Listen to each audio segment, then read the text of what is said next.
Helburu nagusia beraz, orain arte izan da, herri txikiei laguntza eskaintzea, eta horretarako egin duguna da, lehenik eta bain eurekin egon, banan egon gera herri horiekin, eta eduki dugu harreman matoso jarraia, eta eurek erabaki dute zeintzuk izan diren lehentasunezko proiektuak herri bakoitzean. Hori izango litzateke pixka eta enfokea. Elkarlan enfoke bat eta lidergo partekatuko enfoke bat herri txikiekin.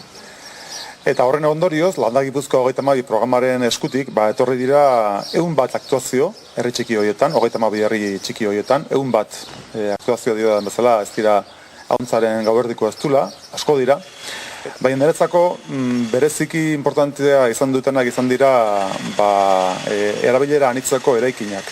Hor ikusten duguna da guk herri txikietan behartzala, konbibentzia, jendeak elkarlan eta kontaktu edukitzeko eta herriko bizia mantentzeko behartzala eta behartzituztela gune propio eta berezi batzuk hortarako, eta herri askotan burutu dira proiektu horiek erabilera anitzeko eraikinak dira bezala. Eta hori niretzako izan da, lege handetan egin dugun gauzarik importantenetako bat. Justu, helburu azalako lehenago esan dudan bezala, nortasuna herrietan mantentzea eta horretarako behartziren azpiegiturak martxan jartzea. Hortik aurrera zer? Uste dugu hemendik aurrera lan horrekin jarraitu barra gaukagula. Eta gaina pixkat langa hio barra gaukagula, orain arte epatu dut 1000 biztanle azpiko herriei eskaini dugu laguntza, eta uste dugu lan horrekin jarraitu barra gaukagula.